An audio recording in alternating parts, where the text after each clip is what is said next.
সুপ্রিয় ছাত্রছাত্রী বিন্দু, আজকে আমরা শুরু করব নবম দশম শ্রেণীর 11 অধ্যায় জীবাশ্ম জ্বালানি।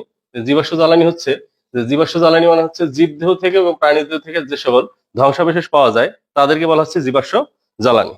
অর্থাৎ এই জীবদেহ প্রাণীদেহ সম্পর্কে থেকে যে যে জ্বালানি পাবো আমরা তার হচ্ছে যেহেতু জীবাশ্ম জ্বালানি, তাই এর ক্ষেত্রে প্রথমে আমাদেরকে জানতে হবে এই জীবদেহ বা প্রাণীদেহের মূল উৎসটা কি।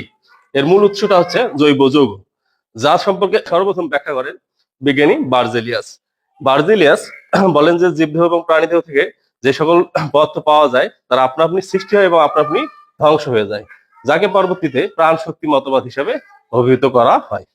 অর্থাৎ প্রাণ শক্তি মতবাদ হচ্ছে জীবদেহ এবং প্রাণীদেহ থেকে আপনা আপনি যে সকল পদার্থ উৎপন্ন হয় এবং আপনা আপনি যে সকল পদার্থ ধ্বংস হয়ে যায় তাদেরকে বলা হচ্ছে জীবাশ্ম জ্বালানি বা জৈব যৌগ।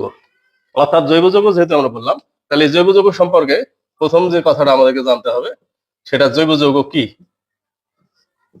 জৈব যৌগ কি? এই জৈব যৌগ হচ্ছে কার্বন ও হাইড্রোজেন দ্বারা গঠিত যৌগ।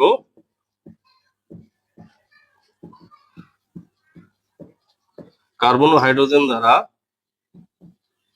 গঠিত যৌগ এবং তা থেকে উৎপন্ন যৌগ সমূহকে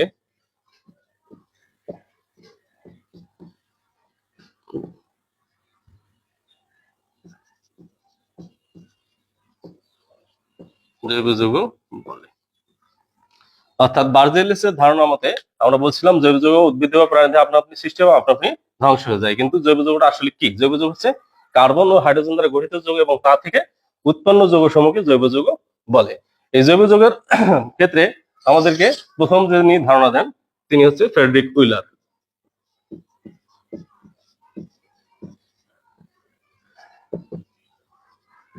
এনাকে বলা হয় জৈব যৌগের জনক।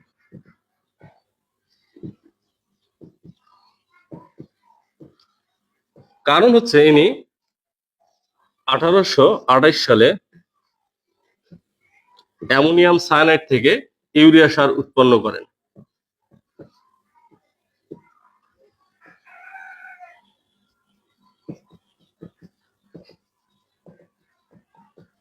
এই জন্য এনাকে বলা হয় জৈব যৌগের জনক।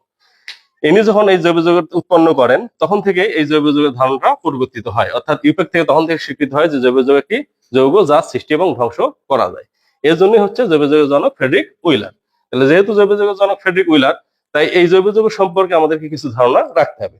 জৈব যৌগ সম্পর্কে প্রথম যে ধারণাটা রাখতে হবে সেটা হচ্ছে জৈব যৌগ কি এবং এর শ্রেণী বিন্যাস গুলা কি এবং এটা কি কিভাবে আসলো।